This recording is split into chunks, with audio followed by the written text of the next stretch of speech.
The plague of mankind is the fear and rejection of diversity. Monotheism, monarchy, monogamy, and in our age, monomedicine. The belief that there is only one right way to live, only one right way to regulate religious, political, sexual, and medical affairs is the root cause of the greatest threat to man. Members of his own species bent on ensuring his salvation, security, and sanity. And that quote comes from Thomas Zaz. Welcome to Surviving the Matrix, ladies and gentlemen. My name is Maxwell Igan. It's a pleasure to be with you once again, and I will be your host for the next hour. Diversity is extremely important, folks. Diversity is what makes mankind what they are. Were it not for diversity, we would be little more than a race of automatons. Through diversity comes our uniqueness, our unique thought patterns that each person has, our unique way of perception, and the unique perspective that we each hold. This is what makes creativity possible within our species. This is what makes invention possible. This is what makes it possible for two minds to be better than one. Because we don't all think the same way, we don't all act the same way, we don't all sleep the same way, we don't do anything really the same way. Not as far as our thought processes go. And it is this diversity that needs to be nurtured. And yet everything we see about our society, our religious beliefs, our social beliefs, our economic beliefs, all of the things that are imposed upon our consciousness are all designed to homogenize human consciousness and make everything the same. And yet mankind itself is diversity in motion. And so what we end up with through this homogenization process is a huge suppression in consciousness and a huge suppression in creativity. We end up all following the same perspective on many issues. It's an attempt to get mankind to all think the same way and all focus on the same issues from the same perspective, to all follow the one version of what reality is, to all follow the one version of what God is, to all follow the one version of everything, folks. I mean, that's what the education system is about too, folks. It's about the indoctrination and homogenization of society so that everybody thinks within the same parameters. And this also limits creativity. And the God issue is a very interesting thing, folks, the homogenized version of God. But that's really the beauty of God, isn't it? Because God is what you perceive God to be. It's a personal thing. It doesn't matter what it says in any book. That's just someone else's perspective that they're forcing on you, and you need to think this way because this is what God is because it says so in this book. But that's just being enslaved to the written word. That just takes the creativity away from you. It takes the direct connection to source away from you and places it into the mechanism of what's in the book. But, as I said, the book is simply someone else's perspective. That's all it is. And it's the same with everything. It's all perspective. That's why I don't think monotheism works at all, folks, because it's just somebody else's perspective of what God is, and it removes your connection to God from you. I believe God is source. I believe God is the intelligence of the universe itself. I don't think it's any type of physical deity that sits in judgment. I think that it's all part of us, and we do that ourselves. And you think about it, folks, what is heaven and hell? And of course, really, I mean, it's anybody's guess, but what if you have been good to people in your life? When you reconnect to source at your death and you become one with the energy field again, you will feel all of the goodness and all the wonderful things that you did for people. You will feel all the pleasure that you brought to them, and that will indeed be heaven. But if you have been cruel and unkind and hurt people along the way, then you will also feel that, and you will indeed be in hell, because you will feel all the damage that you did to consciousness by your actions in that period. I mean, they say that when you go to Judgment Day, whatever that is, you are judged by your actions and you are judged by your peers and by forces that are higher above you. And what if that were true because you are your peers and you are the divine forces above you, you are connected to everything. And so, of course, by being judged by your peers, you will in fact be in judgment of yourself, in Lakesh.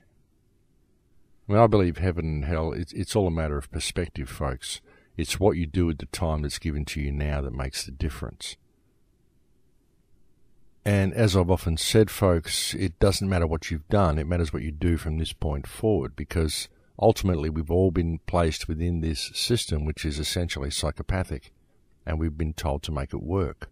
But, of course, a sane individual cannot make it work. It's impossible to make this system work in any real way, because the system itself is it's a fiction, it's a simulation, it's a matrix, it's not real. It doesn't support human life, it doesn't support the planet, it doesn't support the nurturing and evolution of human consciousness. It doesn't support anything except a fictional economic model, which is designed to exploit everyone and everything on the planet. And so it doesn't matter what you did, it matters what you do. And that's the important thing, folks. It's what you do at the time that you've got. I mean, you can't judge yourself for what you did when you were still asleep. And you can't judge anybody for what they are doing while they are asleep and are locked within the matrix, because the matrix itself is designed to do that to people. It's designed to program people to behave in a certain way. And so it's not really about waking these people up. It's about leading by example in what you do and leaving a legacy behind through your actions. Because there's only a few people that are really running this system. There may be a big convoluted system that's holding itself together. There's a lot of glue out there in the mechanism. But it's only really run by a few people. And the direction that it's going in can be changed by relatively few people. People who are astute, people who are willing to speak out, people who are willing to face the system head on and not be scared of it, to realize that it's only a fiction. And if they are honest and they always act in integrity with what they do and what they say, then we can bring about some change. So don't be in fear of the system, and don't really feel that you need to wake too many people up. You just need to lead by example, because when you do that, they wake up on their own. You just plant seeds with people. You just drop little hints and you lead by example in what you do. This is what is causing the biggest awakenings on the planet. It's not about screaming fear at people. It's just about showing them that there's better ways of doing things. I do what I do because I'm simply called to do this. It's what my path is. And I don't do these shows because I wish to wake people up. I do them because I wish to empower people with the knowledge of themselves and the knowledge of the power that they hold within themselves. As I've often said on this show, I believe every generation to be the custodians of life on this planet, the custodians of freedom on this planet. I believe that we are here to leave a legacy behind for those who come after. And that's why it's important that we pay attention. I don't wish to particularly wake people up to the fact that the world is corrupt. What I wish to do is to provide them with the tools they need to be able to stand against the system when it comes for them. Because if it isn't stopped, it will come for them. It will come for everybody who isn't part of the system. And then once it's come for all those people, it will start coming for those who are also part of the system. And it will continue to discard as many people as it can on the lower rungs of the system until it has the exact amount it needs to survive. And as the system becomes more and more efficient, we will see more and more people discarded. But I speak out, folks, as I said, not to wake people up. I simply do it because it needs to be done.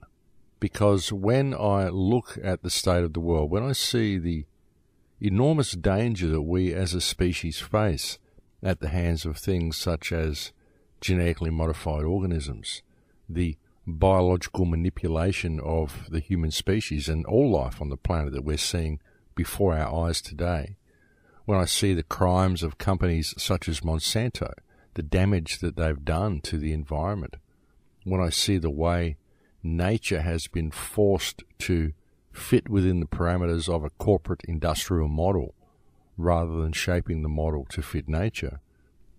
And when I see how all this is being done due to the actions of our government, because they're the ones who are enacting all the legislation and they're the ones who are putting all the rules in place which are allowing these corporations to do what they're doing, when I see all this, folks, then I feel it is my duty to speak out, and it is the duty of every person, every conscientious person, to speak out.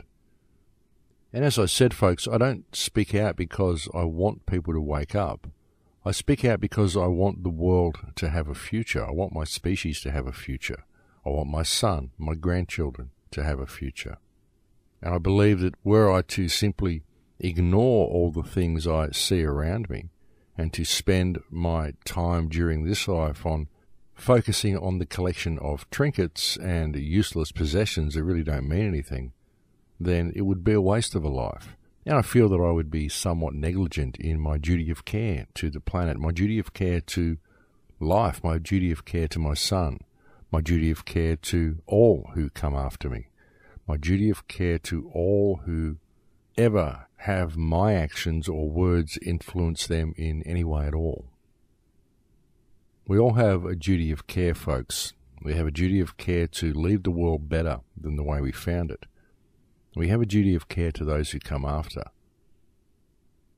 And it is really beautiful to see all the people that are speaking out about things now, folks. It's really good to see the alternate media that has developed on the internet simply because of the need to have a reliable media, because we don't have one anymore. We certainly don't have one from the mainstream. And the alternate media and the internet has made it possible for things such as the exposing of information that we've just seen by Edward Snowden.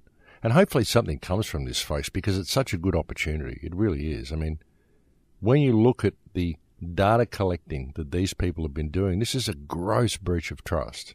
And it's everything that the alternate research community has been saying for years and years, and now it's there in the mainstream. And we really should see, like, a presidential challenge. We should see the whole administration be challenged for this, because this is like Watergate on steroids.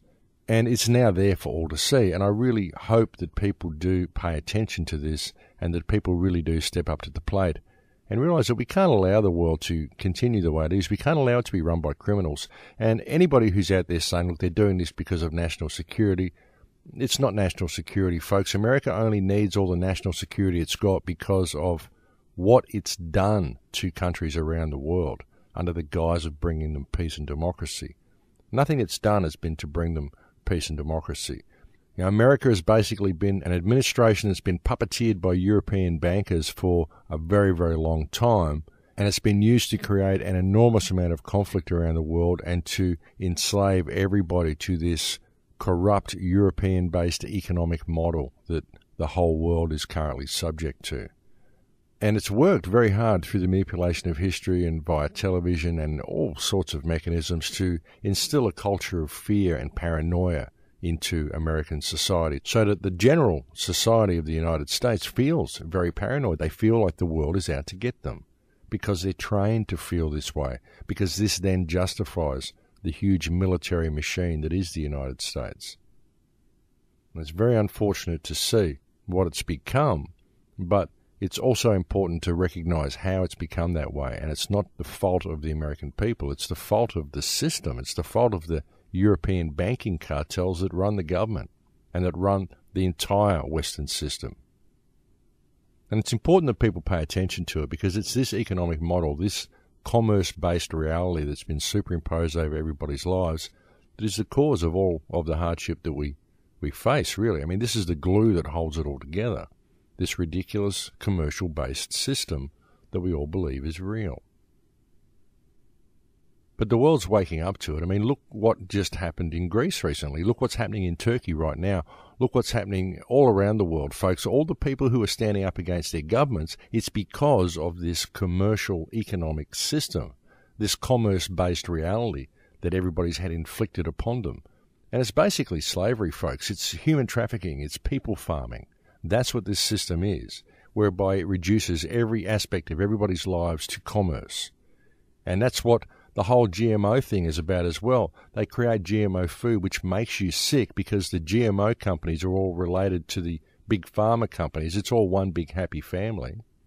And the pharmaceutical companies don't want you to be well. They want you to be sick. So they feed you GMO food that makes you sick so they can sell you the drugs that they want. It's all commerce, folks. It's all people farming. It's human trafficking. That's what they've done to the human experience. They've created an industrial model to control humanity. And now they are reshaping humanity to fit within this industrial model, the same as they've been doing with nature. And it's simply not acceptable. And the only way they're getting away with doing it is because we believe that the rules these people write on pieces of paper are real.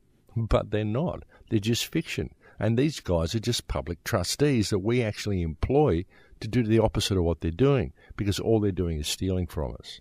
That's what's going on, folks. And that's why I speak out about this. Because like I said, I want my son to have a future. I want the world to have a future. And when I can see this control mechanism and this system of slavery being put in place, blanket across this planet, then I feel it is my duty to speak out. And I challenge any politician to debate me on any of these issues. I've done so a myriad of times on these shows. And I do get quite irate on these shows, folks. Of course I do. I mean, I've been doing this for a long time, and I have no problem calling these people psychopaths because they are. And folks, I get as tired of the battle as anybody, and I get as angry as anybody. I try to maintain a calm demeanour on the radio shows, but I do get quite angry about the situation that we're facing. I do get quite angry at the actions of our psychopathic leaders. Of course I do. I'm human. I mean, if I wasn't angry, I wouldn't be doing these radio shows, folks. That's just the way I channel the anger. Well, the way I attempt to channel the anger. I always attempt to channel the anger into positive action. Of course, sometimes it doesn't work. And I do also sometimes jump down people's throats on the threads, and I'm sorry about that. I do sometimes get a little bit irate because the world is heading in a bad direction, and I'm so tired of seeing people not take responsibility for themselves. It really does frustrate me sometimes, folks, that people will not stand up and take the matter in hand. They will sit there and they'll argue about it. They'll argue about how we got here. They'll attack each other online, and they'll spend so much energy and effort in hiding behind their computer and attacking you online and baiting you until you respond so they can point out to people that you're human. And it just frustrates me that they won't put the same amount of effort into making the world a better place and addressing the problems that we face, addressing the corrupt leadership that we all have on this planet. In every single country, we have corrupt leadership. I mean, there might be some exceptions. There's probably some exceptions in politicians who are actually trying to make a difference, but I would suggest that these are very few and far between, folks, in very, very rare cases. Most politicians are not trying to make a difference. Most politicians are trying to get to the top of the pile. Most politicians want to be politicians in order to get to the top of the pile because they're sociopaths. That's the problem. Our problem is we believe the system is real. We believe the political system is real. We don't see it for what it should be. There shouldn't be any politics involved in administration of a country. Politics is debating. It's rubbing shoulders and greasing palms, and it's corrupt from its very structure to its very core. It's a corrupt system. And even if you're a good person who enters into this system, you end up corrupted by the system because you can't operate to the fullest of your capacities because you're forced to operate within the parameters of an inherently corrupt system. So how do you work within that system? So I say throw it all away. There shouldn't be any politics involved in administration. It was interesting seeing the recent elections in Iran. Very, very little advertising in Iran because people know that if there is massive amounts of advertising, then the people are being backed by corporations, and that when they get to power, they are going to be supporting the corporations and not the people. And so they know that if they have massive amounts of advertising, there's a lot of corruption and the people won't vote for them. Very different to the Western and American systems, folks, where the more advertising and the more corporate backing, the more people vote for them, when obviously they're bought and sold by the corporations before they get in. And so I thought that was an interesting dynamic to see as well. Not that I'm supporting the Iranian system, but I just think it's interesting that the people would think that way. At least they can see that if there's a lot of money involved with that party, then there's a lot of corporate backing, and therefore they're not the people to vote for. And I wonder what it is in Western mentality that prevents Western people from thinking that way and seeing the obvious for what it is as well. Perhaps it's just the glitz and glamour of the television that they're used to. I don't know, but it's interesting that we don't particularly think that way in the West. We always go for the one that looks the brightest and the biggest, and the one that has more pizzazz and has more flashy fireworks, and it's just interesting, isn't it? But with all of it, folks, the one thing I really do have to say is that it's refreshing to see the amount of awakening that's happening. Even among the mainstream, or those who still listen to the mainstream and swim within the parameters of the mainstream, even these people are starting to see that all is not well. This disclosing of the data collecting practices of the NSA has really shown people that the government is absolutely corrupt. Of course, it's still very difficult here in Australia. Australians still think that they have it pretty well sweet here, that there is no real problem in Australia, when Australia is actually one of the most controlled countries on earth. But we're getting there. I mean, if you look at things on a global stage, we are getting there globally. Mankind is just starting to twitch the eyelids a little bit and begin to wake up from the dream that we've been living in. And I think it's only going to get more and more obvious as more and more countries come online. And really that's what's happening, folks, is that people are coming online, that people are waking up to the fact that their trustees are in breach of trust. That's what's causing the turmoil in Greece and in Turkey. That's what caused the turmoil in Iceland, and look what they were able to achieve. So it is happening, folks. It's happening on a global scale. It's just a little bit slower in some countries. One really has to wonder where America is headed, though, folks, with the latest revelations, and there certainly is an air of revolution in the country from what I've been hearing from people. I really do hope that America doesn't go down the path of violent revolution. I think there are other ways to do things. As we've seen overseas in Turkey, in Greece, in other places, violent revolution is not the way. It doesn't matter if you've got guns and automatic weapons or what you've got, because I can guarantee you that whatever you do have, the government has something far better. And there are still a great many people within the American police force and within the American military who are quite brainwashed and indoctrinated into the system, who will stand up and defend corporate corruption and will do the wrong thing by their people. So I really hope that it doesn't go down that path. Though, of course, there does seem to be every push for it to do so. Even you've got to question the revelations of Edward Snowden, whether this is a push for revolution as well, because it is such a huge release of information. And like I said, it's like Watergate on steroids. I mean, they dismissed Nixon for doing this to one hotel. And here we have the NSA have done it to not only the entire country, but to the entire world. And so this is something that affects everybody on the planet, and it really has caused a stir with people. And you've got to wonder whether this is a push for global revolution as well.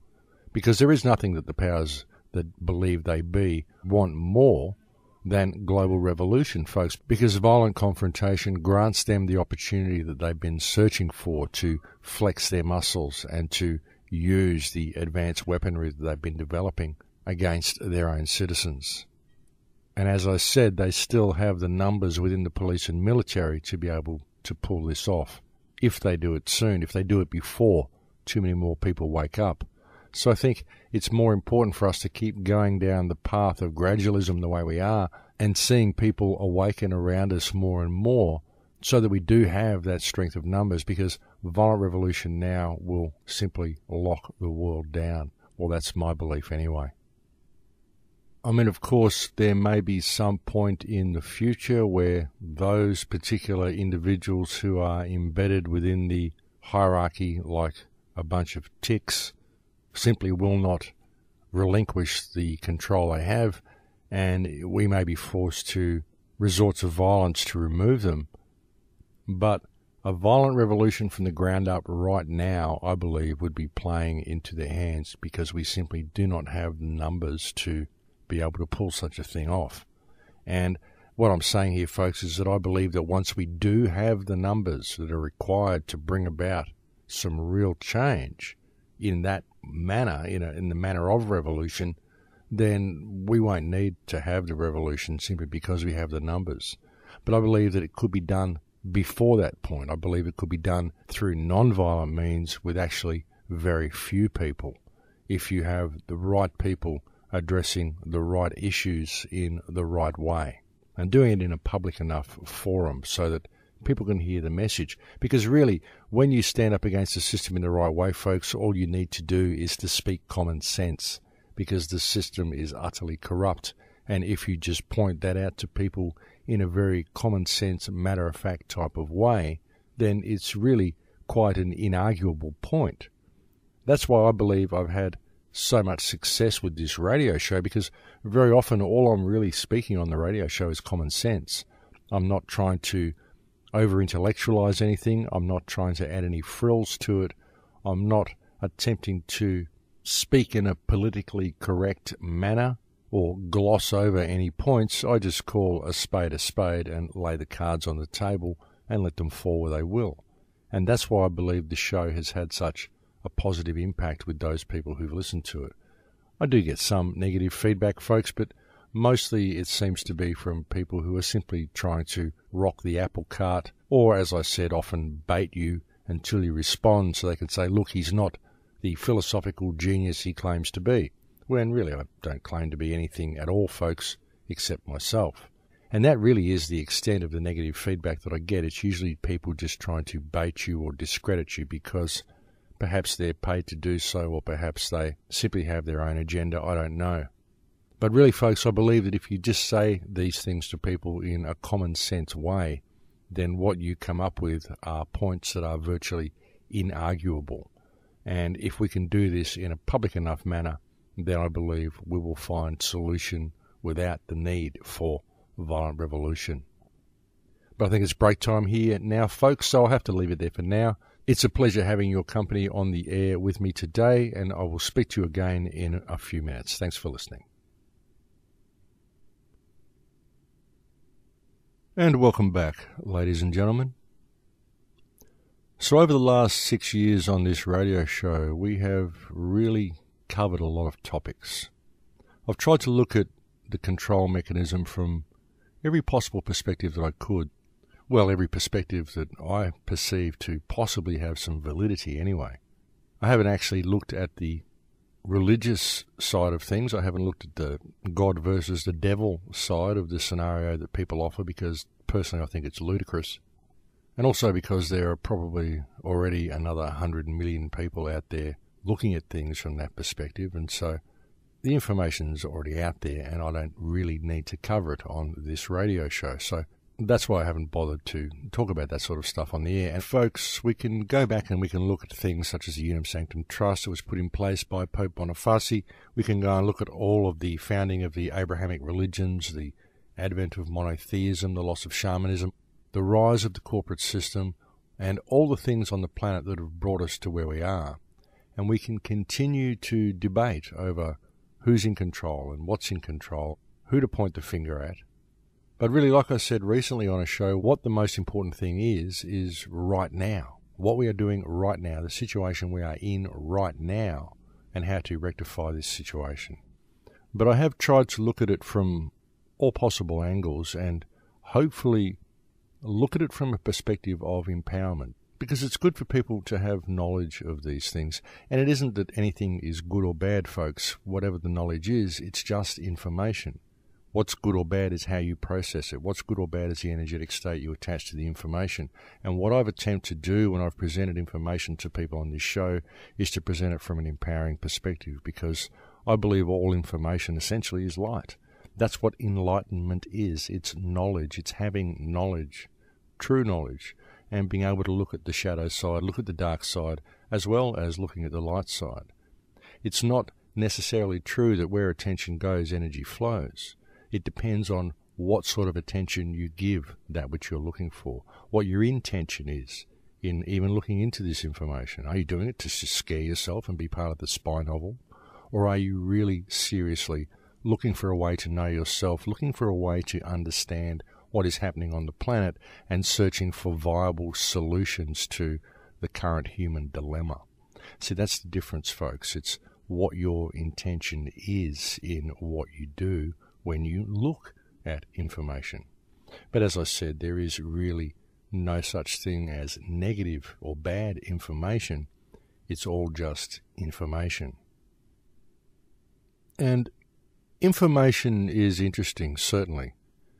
But like I said, all we can do when we're looking at the past, debates on history, debates on how the pyramids were built, debates on ancient religions, debates on gnosis, debates on everything. All we've really got to go on is what's written in books by other people.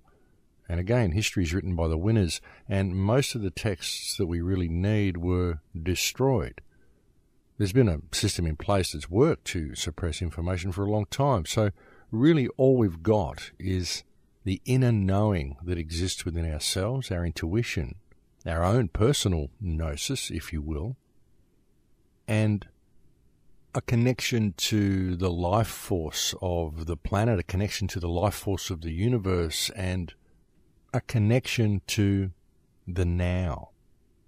To be able to see what is happening on the planet right now and how we can change the direction the human race is going. And even, folks, when I've brought the stuff to you that I've brought to you on the show, often a lot of the negative stuff that I've brought you and a lot of the weird stuff that I've brought you, like perhaps the Gnostic vision that you heard a couple of weeks ago, everything that I've brought you, I've tried to bring you in a way that empowers the individual and helps you see that all is not lost. Just in case you happen to be looking in these directions, I've tried to bring you information that other people are bringing on the internet, but too often they're bringing you information and it's steeped in fear. Whereas I don't see any of it as anything to fear. I see it as something to be concerned about, most certainly, but not something to be feared. And the difference is that fear very often brings retreat and causes one to cower and hide away from that which they fear, whereas concern brings about a motivation for positive action. And I'm very concerned about the direction the planet is going. I'm very concerned about the current human dilemma. But I'm not in fear of that which is coming. I am in a state of concern for that which is coming, because that fear would cause me to retreat and to hide, whereas my concern motivates me to act. And that's the difference, folks. That's the difference in how you process the information. Because from one perspective, the information can be seen as very dark and very fearful, and from the other perspective, it can be seen as very positive and very enlightening and very motivating. And that's the difference. It's just how you process the data.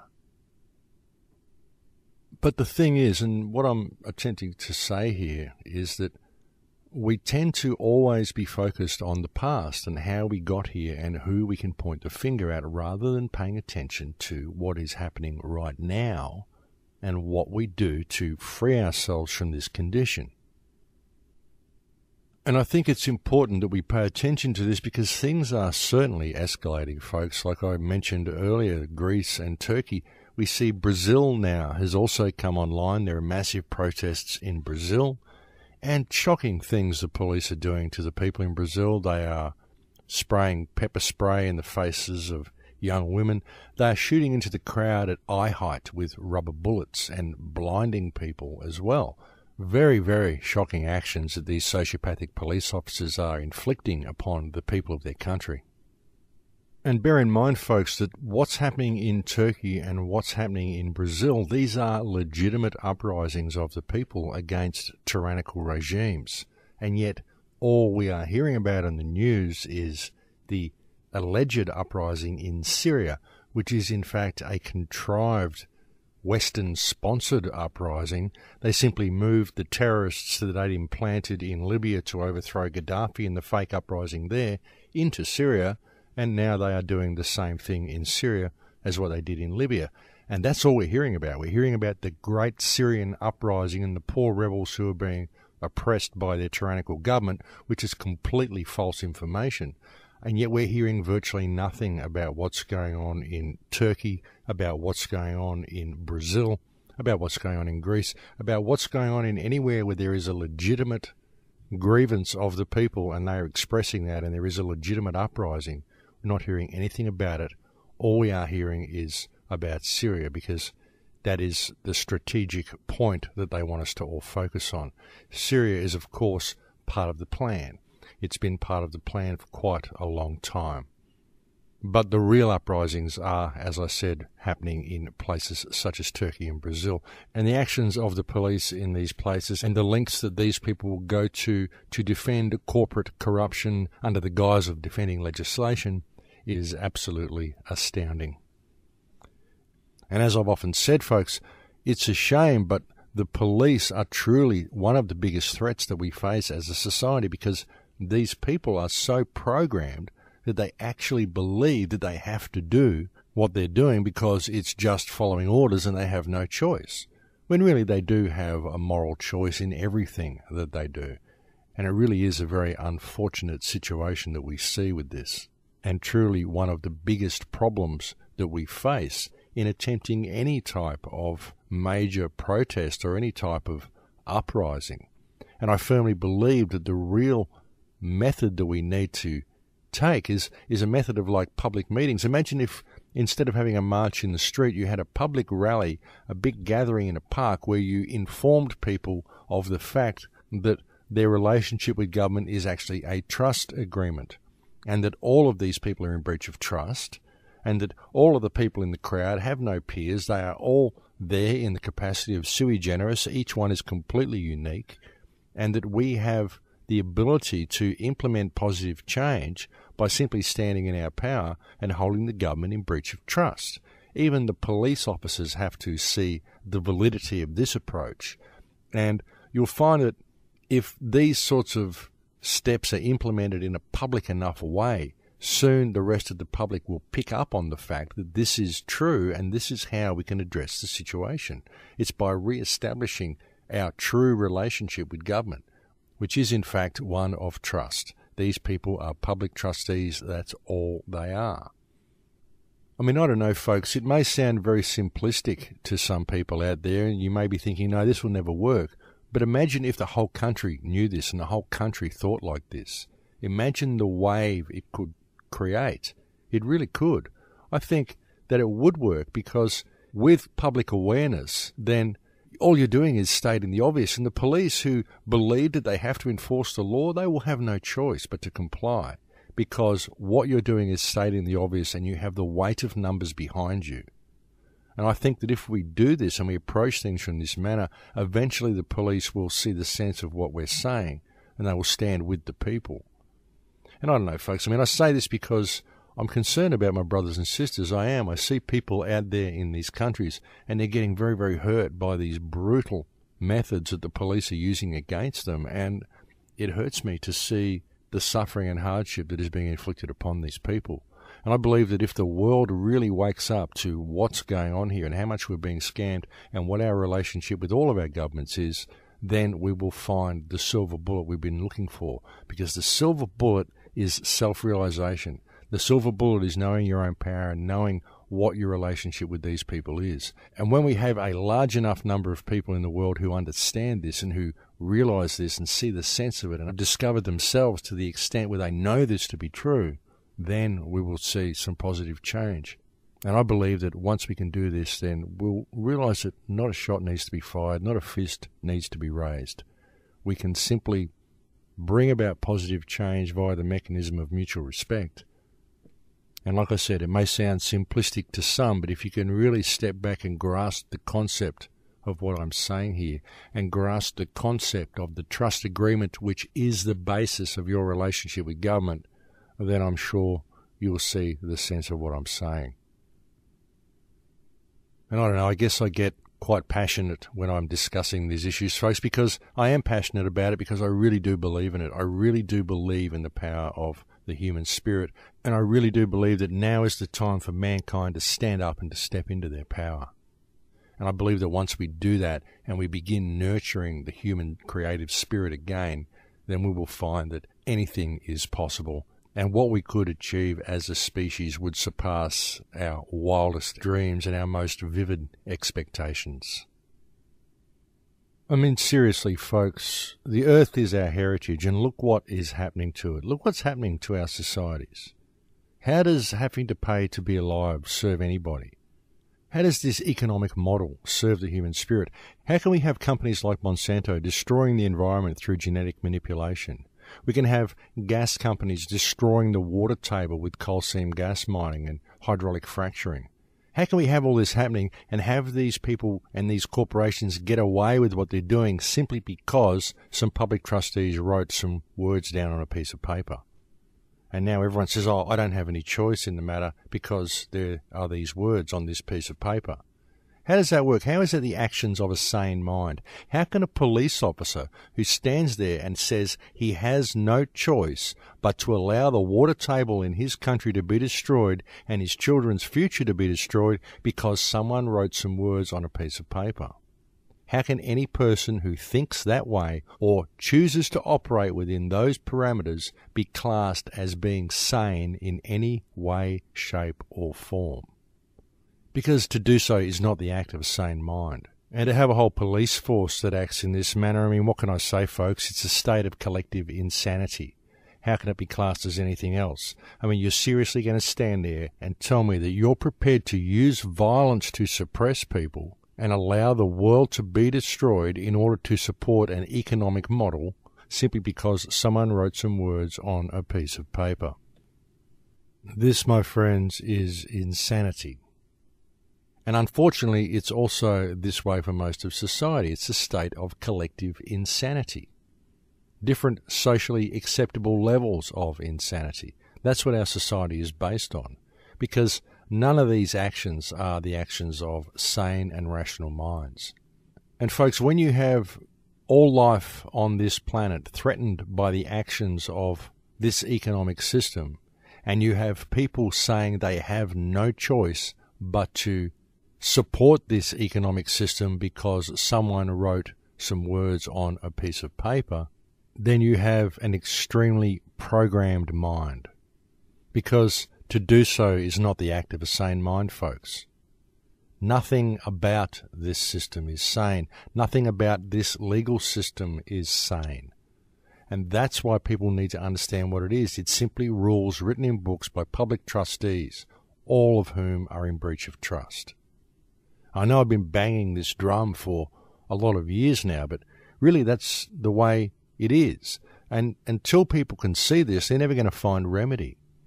As still, I see so many people attempting to operate within the parameters of the system and shoot down anything that suggests they step outside the system. But they just don't realise the system's fiction. All they want to do is create another fiction. They want to create another parliament in Australia. What for? It's a fiction. I mean, I suppose it might be a good idea as some sort of transitional mechanism, but ultimately it would be nice to get to a stage where we don't need a parliament at all. Of course, they say they want to create another parliament because they're scared that otherwise we may get attacked by some country from overseas. But what about if the people overseas wake up to the fact that their public trustees are in breach of trust as well? Because I don't know, I've travelled and I've never met anybody in any country who wanted war. The wars always come from the actions of public trustees, all of whom are in breach of trust. And I think we're seeing an end to this. I think we're seeing an end to the rule of these public trustees, the rule that they inflicted upon us, the rule that they were never supposed to have. Because that's why we're seeing these uprisings in places like Greece and Brazil and Turkey.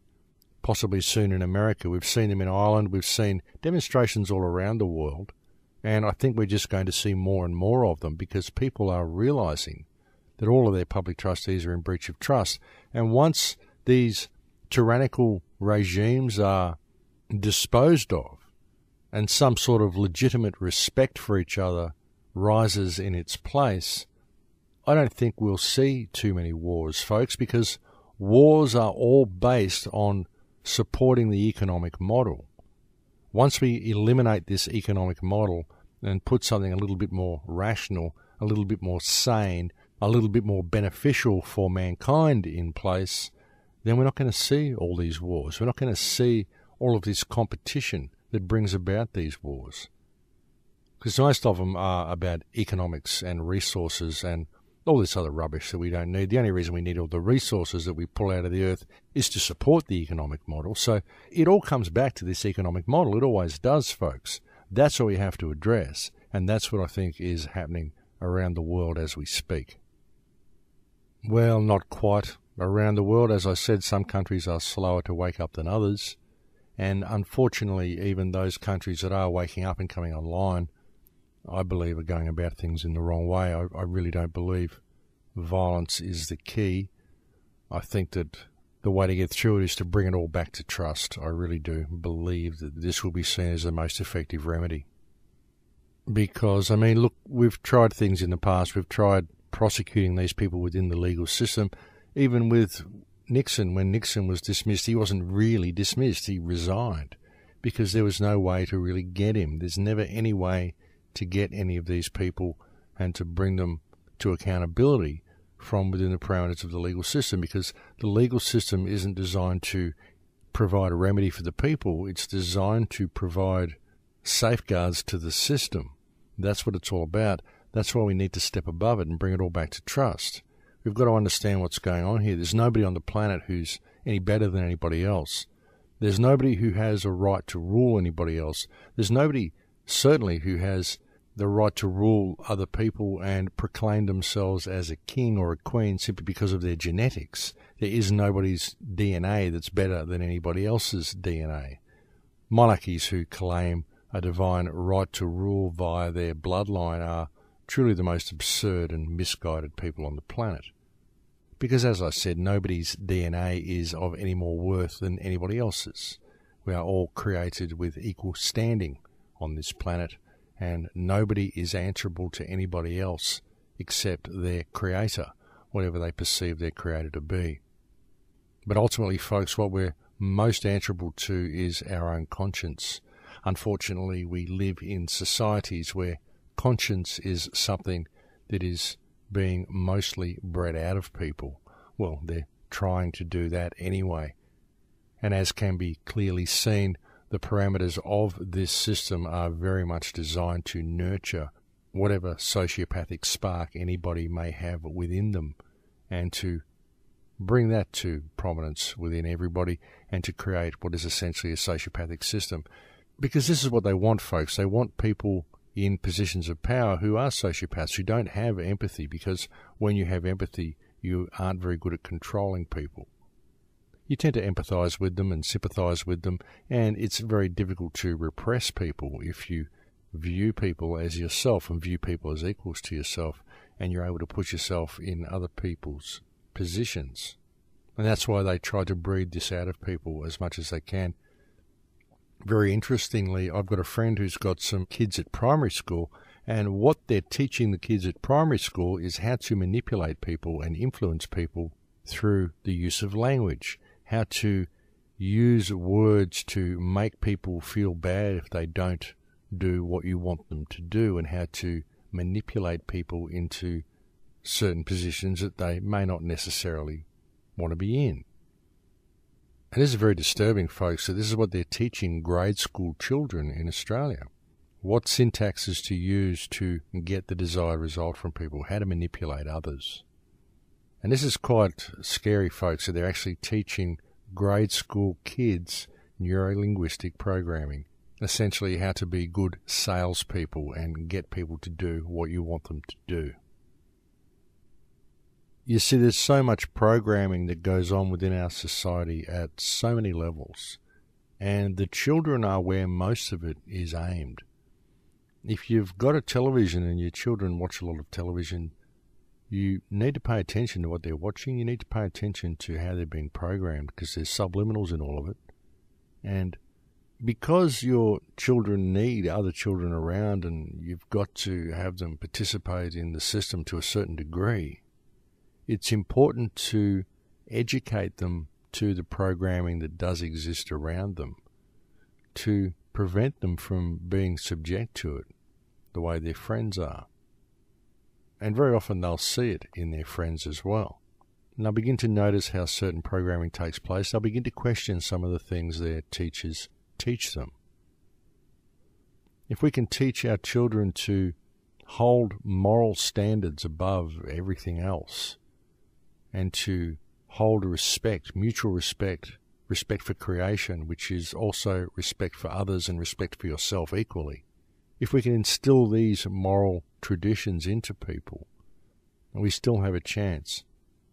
Because the generations come and go very quickly, and it's always the children that are subject to the most rigorous programming.